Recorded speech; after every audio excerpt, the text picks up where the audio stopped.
Assalamualaikum warahmatullahi wabarakatuh.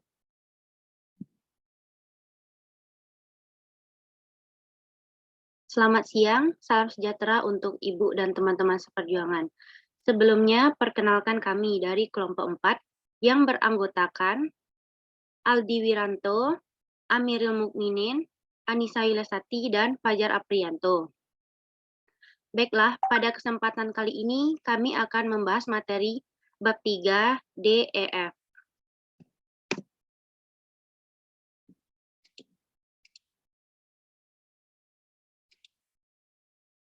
Nah, untuk pembacaan materi pertama akan dibacakan oleh rekan saya, Fajar Aprianto.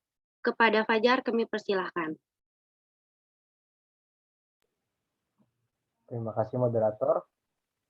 Baiklah, materi pertama adalah argumen tentang dinamika Pancasila. Pancasila sebagai dasar negara lahir dan berkembang melalui suatu proses yang cukup panjang. Pada mulanya, adat istiadat dan agama menjadi kekuatan yang membentuk adanya pandangan hidup. Setelah Soekarno menggali kembali nilai-nilai luhur budaya Indonesia, pada 1 Juni 1945, barulah Pancasila disuarakan menjadi dasar negara yang diresmikan pada 18 Agustus 1945 dengan dimasukkannya sila-sila Pancasila dalam pembukaan Undang-Undang Dasar Negara Republik Indonesia tahun 1945. Dengan bersumberkan budaya, adat istiadat, dan agama sebagai tonggaknya, nilai-nilai Pancasila diyakini kebenarannya dan senantiasa melekat dalam kehidupan bangsa dan negara Indonesia. Setelah dilaksanakan dekret Presiden, Indonesia kembali diganggu dengan munculnya paham lain. Pada saat itu, sistem demokrasi liberal ditinggalkan. Perdebatan tentang dasar negara di konstituante berakhir dan kedudukan Pancasila diperkuat. Tetapi keadaan tersebut dimanfaatkan oleh mereka yang mengkehendaki berkembangnya paham haluan kiri, yaitu komunis. Puncaknya adalah peristiwa pemberontakan G30 SPKI pada tahun 1965. Peristiwa ini menjadi pemicu berakhirnya pemerintahan Presiden Soekarno yang digantikan oleh pemerintahan Presiden Soeharto. Pada masa pemerintahan Presiden Soeharto, ditegaskan bahwa Pancasila sebagai dasar negara akan dilaksanakan secara murni dan konsekuen. Menyusul kemudian ditertibkan ketetapan MPR nomor 2 MPR tahun 1978 tentang pedoman penghayatan dan pengamalan Pancasila P4. Namun pemerintahan Presiden Soeharto pun akhirnya dianggap menyimpang dari garis politik Pancasila dan Undang-Undang 1945. Beliau dianggap cenderung melakukan praktik liberalisme, kapitalisme dalam mengelola negara. Pada tahun 1998 muncul gerakan reformasi yang mengakibatkan Presiden Soeharto menyatakan berhenti dari jabatan presiden. Namun sampai saat ini reformasi belum membawa angin segar bagi dihayati dan diamalkannya Pancasila secara konsekuen oleh seluruh elemen bangsa. Hal ini dapat dilihat dari abainya para politisi terhadap fatsun politik yang berdasarkan nilai-nilai Pancasila dan perilaku anarkis segelintir masyarakat yang suka memaksakan kehendak kepada pihak lain. Pada tahun 2004 sampai sekarang, berkembang gerakan para akademisi dan pemerhati serta pecinta Pancasila yang kembali menyuarakan Pancasila sebagai dasar negara melalui berbagai kegiatan seminar dan kongres. Hal tersebut ditujukan untuk mengembalikan eksistensi Pancasila dan membudayakan nilai-nilai Pancasila sebagai pandangan hidup bangsa, serta menegaskan Pancasila sebagai dasar negara guna menjadi sumber hukum dalam penyelenggaraan pemerintahan negara. Dinamika Pancasila sebagai ideologi negara dalam sejarah bangsa Indonesia memperlihatkan adanya pasang surut dalam pelaksanaan nilai-nilai Pancasila. Sebagaimana diketahui bahwa Soekarno adalah termasuk orang yang perumus, bahkan penggali dan pemberi nama dasar negara. Dalam perjalanan pemerintahannya, ideologi Pancasila mengalami pasang surut karena dicampur dengan ideologi komunisme dalam konsep Nasakom. Pancasila sebagai ideologi masa pemerintah Presiden Soeharto diletakkan pada kedudukan yang sangat kuat melalui MPR nomor 2 tahun 1978 tentang pemasyarakatan P4. Pada masa Soeharto, Pancasila menjadi asas tunggal bagi semua organisasi politik dan organisasi masyarakat. Penetapan Pancasila sebagai dasar negara tidak menghapuskan perbedaan, tetapi merangkum semuanya dalam satu semboyan empiristas Indonesia yang dinyatakan dalam Salka, Bhinneka Tunggal Ika.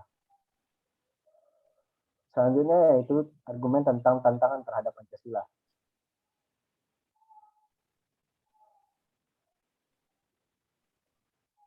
Pancasila yang seharusnya sebagai nilai dasar moral etik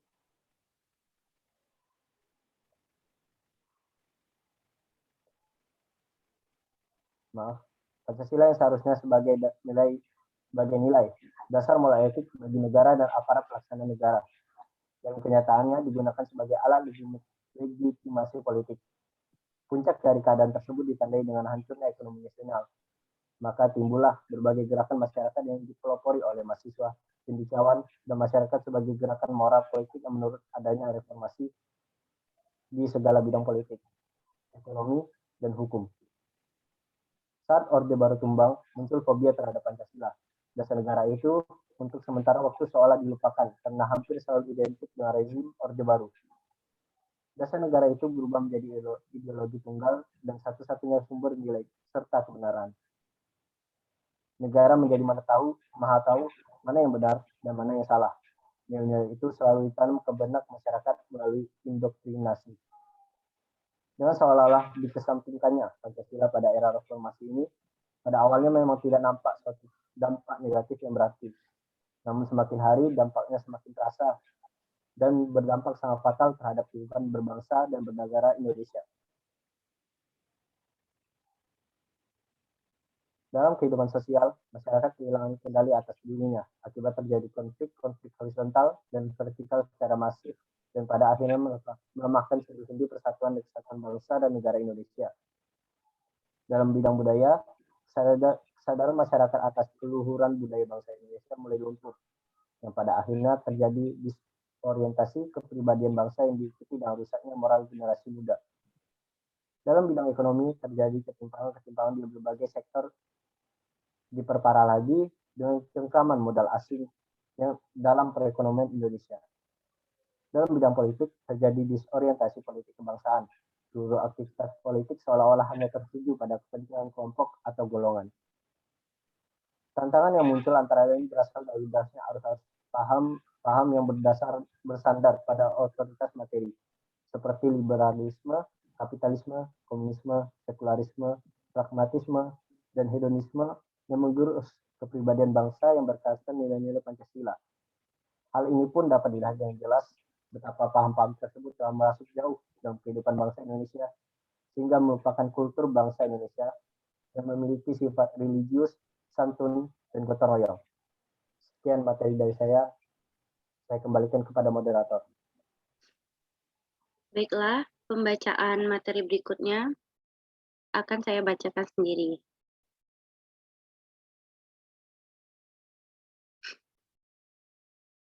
Urgensi Pancasila sebagai dasar negara.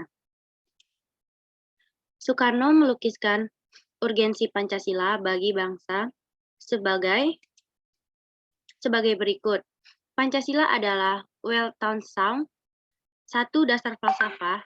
Pancasila adalah satu alat pemersatu bangsa yang juga pada hakikatnya mempersatukan dalam perjuangan melenyapkan segala penyakit yang telah dilawan berpuluh-puluh tahun, yaitu terutama imperialisme, perjuangan suatu bangsa, perjuangan melawan imperialisme, perjuangan mencapai kemerdekaan, perjuangan sesuatu bangsa yang membawa corak-corak tersendiri. Tidak ada dua bangsa yang cara berjuangnya sama. Tiap-tiap bangsa mempunyai cara berjuangnya sendiri, mempunyai karakteristik. Oleh karena itu, pada hakikatnya, bangsa sebagai individu mempunyai kepribadian sendiri, kepribadian yang terwujud dalam berbagai hal, dalam kenyataannya, dalam perekonomiannya, dalam wataknya. Nah, untuk memahami urgensi Pancasila tersebut, kita dapat menggunakan dua pendekatan. Yang pertama, pendekatan institusional atau kelembagaan, dan yang kedua, human resource atau personal atau sumber daya manusia. Hubungan Pancasila dengan proklamasi. Pada hakikatnya, Proklamasi 17 Agustus 1945 bukanlah merupakan tujuan semata-mata, melainkan merupakan suatu sarana, isi, dan arti yang pada pokoknya memuat dua hal, sebagai berikut. Yang pertama, pernyataan kemerdekaan bangsa Indonesia baik pada diri sendiri maupun terhadap dunia luar. Yang kedua, tindakan-tindakan yang segera harus diselenggarakan berhubungan dengan pernyataan kemerdekaan itu. Baiklah, materi berikutnya akan disampaikan oleh rekan saya, Amirul Mukminin. Kepada Amirul kami persilahkan. Baik, terima kasih moderator. Saya Amirul Mukminin akan menjelaskan materi tentang hubungan Pancasila dengan pembukaan Undang-Undang Dasar 1945. Noto Nagoro menegaskan bahwa Undang-Undang Dasar tidak merupakan peraturan hukum yang tertinggi. Di atasnya masih ada dasar-dasar pokok bagi Undang-Undang Dasar yang dinamakan pokok kaidah negara yang fundamental. Lebih lanjut, Noto Nagoro menjelaskan bahwa secara ilmiah kaidah negara yang fundamental mengandung beberapa unsur mutlak yang dapat dilihat dari dua segi, yaitu sebagai berikut. Unsur mutlak stats fundamental. Pembukaan Undang-Undang Dasar 1945 memenuhi syarat sebagai stats fundamental norm. Dilihat dari segi terjadinya. Yang pertama, ditentukan oleh pembentuk negara. Undang-Undang Dasar Negara 1945 ditentukan oleh PPKI sebagai bentuk negara. Dilihat dari segi terjadinya yaitu terjelma dalam bentuk pernyataan lahir sebagai kehendak pembentuk negara mengenai dasar-dasar negara yang dibentuk. Pada Undang-Undang Dasar 1945,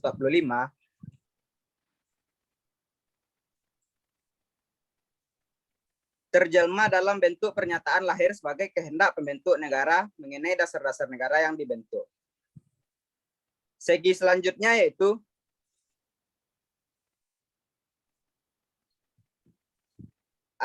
dapat dilihat dari memuat dasar-dasar negara yang dibentuk.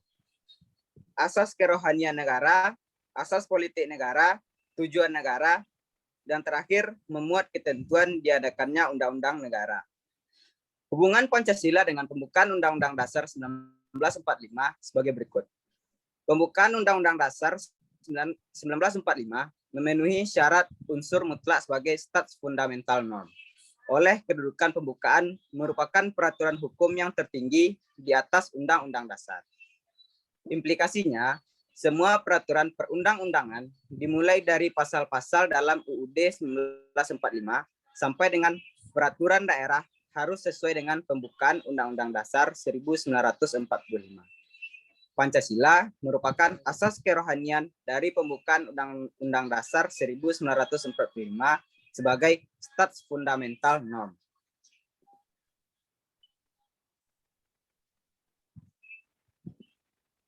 Selanjutnya yaitu penjabaran Pancasila dalam pasal-pasal Undang-Undang Dasar Negara Republik Indonesia 1945.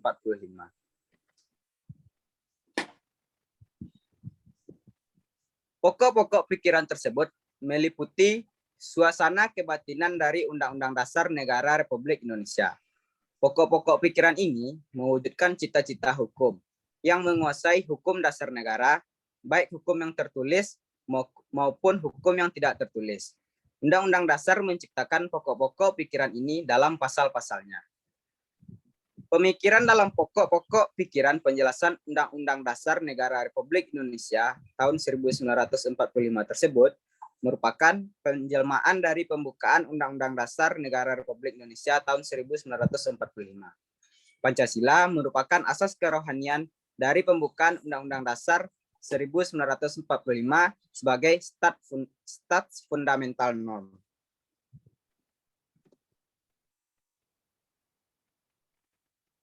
Beberapa contoh penjabaran Pancasila dalam pasal Undang-Undang 1945 dapat digambarkan sebagai berikut. Nilai sila pertama, nilai instrumentalnya itu ada pada pasal 28E ayat 1, pasal 20 dan pasal 29. Nilai sila kedua ada pada pasal 1 ayat 3, pasal 26 ayat 1 dan ayat 2, pasal 27 ayat 1 dan lain-lain. Nilai sila ketiga ada pada pasal 25A, pasal 27 ayat 3, pasal 30 ayat 1 sampai dengan ayat 5 dan pasal lain. Nilai sila keempat ada pada pasal 1 ayat 1 dan ayat 2, pasal 2, pasal 3, pasal 4, pasal 7, dan lain-lain. Nilai sila kelima ada pada pasal 23, pasal 28H, pasal 31, pasal 32, pasal 33, pasal 34, dan lainnya. Baik, sekian yang dapat saya sampaikan. Saya kembalikan kepada moderator. Baiklah, materi berikutnya akan dibacakan oleh rekan Aldi Wiranto. Kepada Aldi Wiranto, waktu dan tempat kami persilakan.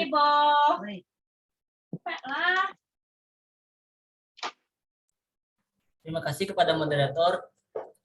Baiklah, saya Aldi Wiranto. Di sini saya akan menjelaskan tentang implementasi Pancasila dalam perumusan kebijakan. Pada bidang politik, implementasi Pancasila dalam perumusan kebijakan pada bidang politik dapat ditransformasikan melalui sistem politik yang bertumpu kepada asas kedaulatan rakyat. Berdasarkan konstitusi mengacu pada pasal 1 ayat 2 UUD 1945, implementasi asas kedaulatan rakyat dalam sistem politik Indonesia, baik pada sektor suprastruktur maupun infrastruktur politik, dibatasi oleh konstitusi. Pada bidang ekonomi, 5 prinsip pembangunan ekonomi yang mengacu pada nilai Pancasila, yaitu sebagai berikut. Ketuhanan yang Maha Esa, roda perekonomian digerakkan oleh rangsangan-rangsangan ekonomi, sosial, dan moral, kemanusiaan yang adil dan beradab, ada kehendak kuat dari seluruh masyarakat untuk mewujudkan pemerataan sosial sesuai asas-asas kemanusiaan.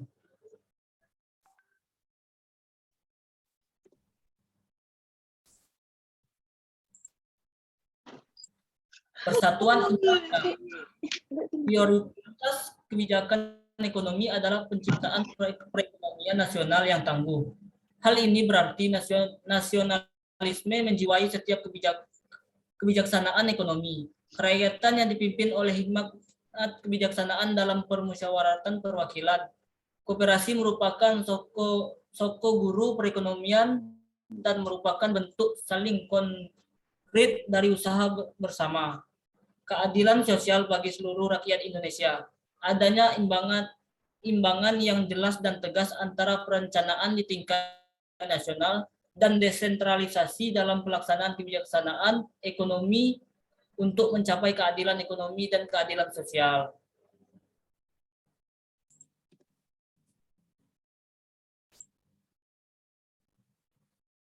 Bidang HAMKAN.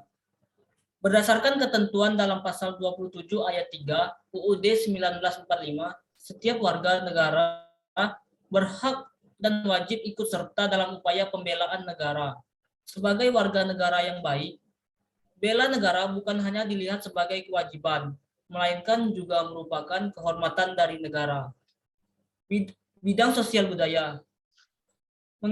Mengingat karakter masyarakat Indonesia yang Bhinneka Tunggal Ika sebagaimana disebutkan dalam pasal 36A UUD 1945, hal tersebut mengisyaratkan kepada segenap komponen bangsa agar berpikir konstruktif, yaitu memandang kebinekaan masyarakat sebagai kekuatan bukan sebagai kelemahan, apalagi dianggap sebagai faktor disintegratif tanpa menghilangkan kewaspadaan upaya pecah belah dari pihak asing.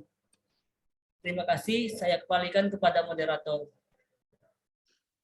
Baiklah, sekian pembacaan materi dari kelompok kami. Saya sebagai moderator, mohon maaf jika terdapat salah kata. Akhir kata saya ucapkan Assalamualaikum warahmatullahi wabarakatuh.